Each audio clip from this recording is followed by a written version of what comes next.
Hey, Alexa, what crap did John Hicks say this week on the radio? I'm sure I don't want to hear it, but I'm interested to find out. Helping you solve the retirement puzzle.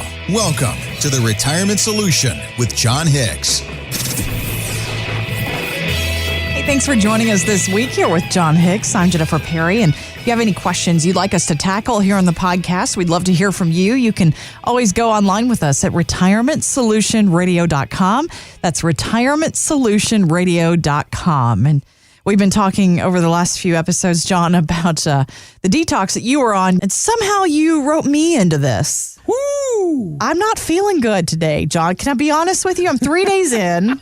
No sugar. This is the worst day. A tiny bit of caffeine. The third day. Yeah. The third day is the worst day. Okay. It's when your body says, forget detox. I want to retox right now as quickly as I can. Someone give me 10 packs of cigarettes and an entire case of beer or wine or whatever you've got. I don't care. I don't I'll even drink rubbing smoke, alcohol. but bring it on. Yes. I'll drink rubbing alcohol right now. Give me something. Is that vanilla extract? Is that the real stuff? I'll drink it. I'll take it. I know. Yes. No, but see, there is that pain in order to have that long-term gain. And so, Jennifer, I'm going to share with you something that was shared to me this past week. All right. Sometimes life throws us, those things, and it's a little painful. Don't run away from the pain. Embrace it. Just know that you're going through this, and you're going to endure it, and here's the reason why. Because as soon as you turn this corner, it's a better life. It's a better world. So embrace the pain. Don't run from it. Okay. I'm going to try to embrace it today. Right now, you're like, I'm going to retox as soon as I'm off this stinking show. I'm just apologizing for being a little cranky today. That's really all it is. But I'm going to embrace the pain, get through it. Day 3. I hope day 4 is better. Gosh, because I might have to give it up tomorrow, but we'll see. Day 4 was better for me. Day 3 was by far the worst day. Low caffeine, if almost no caffeine. Here I am. I'm going in almost 17 days straight. Okay. All right. Okay. If you can do it, I can do it. So I'm going to embrace the pain right here with you. But, we started this whole campaign this year, John, to help people make retirement great again. But that does take some hard work along the way. I think it kind of points to all the things that we discuss here on the show. And a lot of times people are not sure how to get started, but actually we have a couple of really easy ways for them to do that this weekend. You're actually starting your courses at the U of L Shelby campus. I mean, you've got a lot going on January, February too. And you were telling me people are apparently serious because we've already had a lot of people sign up. Yeah, we're really close to full, and we actually opened up more dates than we've done before. Historically, Jennifer, we've always done, and you know this, we've always done 2-night courses. So you come in for about 2.5 hours, and if you're really serious and you really want to learn, you'll stay for almost 3 hours, because I will stay and teach while people are listening, as long as they're listening. But just because I did not want time to be an issue, we actually made them 1-night courses where I'm condensing the information so that doesn't keep people away. I really want people to get this information. Guys, this may be the year.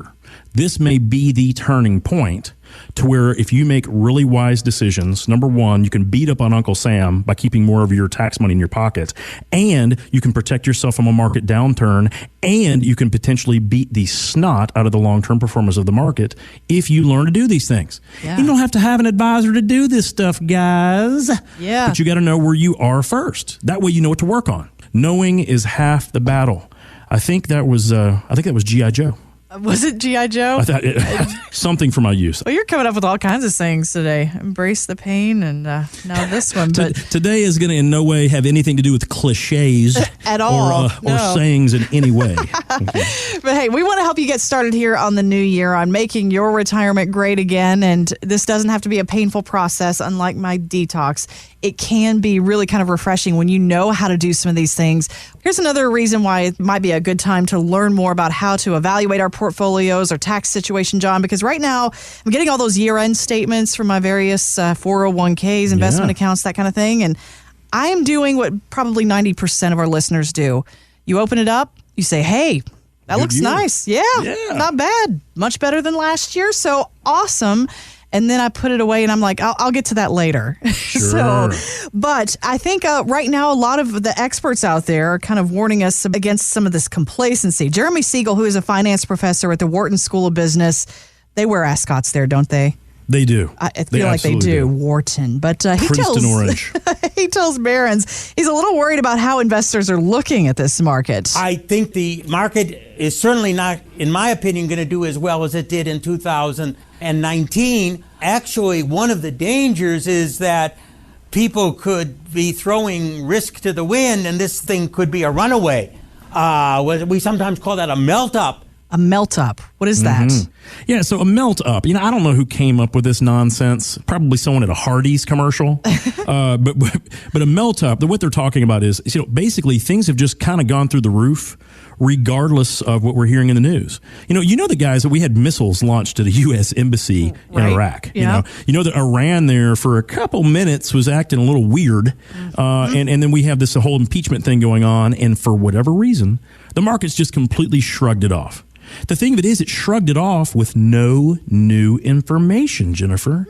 Nothing new. It's all the same old information. So the interesting thing is that when we're looking at this and what Siegel is saying, and by the way, you may know Jeremy Siegel, he helped found Wisdom Tree Funds, huge outfit. They do a good job. But the thing about it is that what happens if we're only saying, yeah, I'm going to throw caution in the wind? Why? Because last year I made 23%.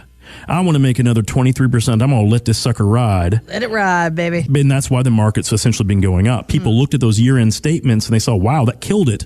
Where do I want to put new money? Let's put it in stuff let's double down, Bill. Let's double down on that horse with 3 legs. It made it this far. Let's let her run. And the problem is that that's probably the exact wrong idea. Now, does it mean the market's going to go down? No.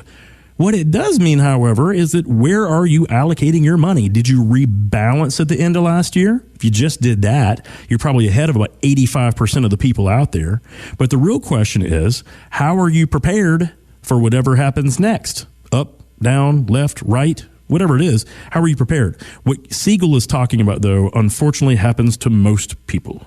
They're looking at it saying, wow, let's just let this sucker run.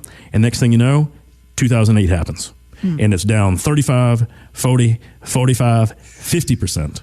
And guys, that's not fun. And we've forgotten, though. We've forgotten how not fun it was. Talk about detox. That's a serious detox right there. Now, I don't know if I want anyone to embrace that pain. As a matter of fact, I want you to not embrace that pain. Totally I want you to not embrace that pain. But that simply means understanding where are the risk factors in your portfolio. Are you being rewarded for the risk you're taking? If you are, fabulous. But if you just got 25% last year because almost everyone thinks they should have gotten 25% last year, and now you're throwing more money at the market, just be cautious. It rarely goes up that much 2 or 3 years in a row. Well, John, we always talk about kind of testing your pain point, too, on your portfolio. Yes. That's why that MDD is so important. And I know we have new listeners joining us all the time. So how do you get to that MDD with someone? Yeah, that's a really good question. So MDD stands for maximum drawdown. And what this is, it's a predetermined amount of pain that you are willing to experience to get a certain rate of return. But let's make it simple. Let's do it like this. Let's say that there's door number 1, and door number 1, here's what they say. Okay, Jennifer, if you put your money into this door, there's a good chance in the next 10 years your money will double. You like that idea? I love that, yeah. Sure, who doesn't? I love that too. And they said, but in the event it doesn't work out, you could end up with only half of what you started with. I don't like that feeling. Yeah. Right. So in that example, the maximum drawdown was 50%. You could lose 50% of your starting amount, right? Now let's look at door number 2.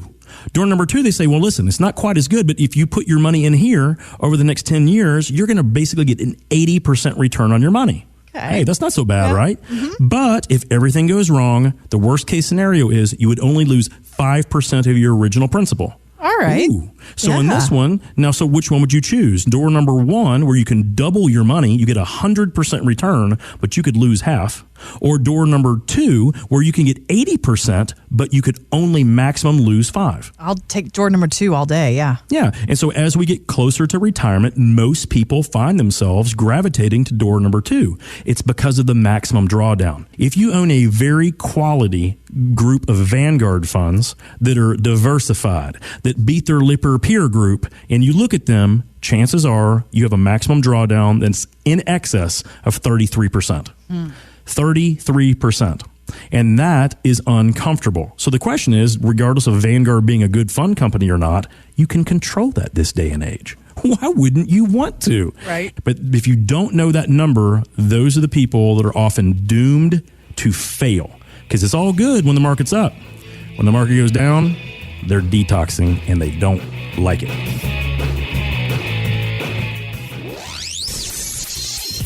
There's no such thing as a dumb question. Drop us an email with yours at retirementsolutionradio.com. Financial professionals are not licensed in all 50 states. To find out if John Hicks is licensed in your state, please call 502-690-5635. J. Hagan Capital Inc. is not affiliated with nor endorsed by the Social Security Administration or any other government agency and does not provide legal advice. Annuity guarantees rely solely on the financial strength and claims paying ability of the issuing insurance company. By contacting us, you may be provided with information about insurance and annuity products offered through John Hicks, Kentucky Insurance License number 998827.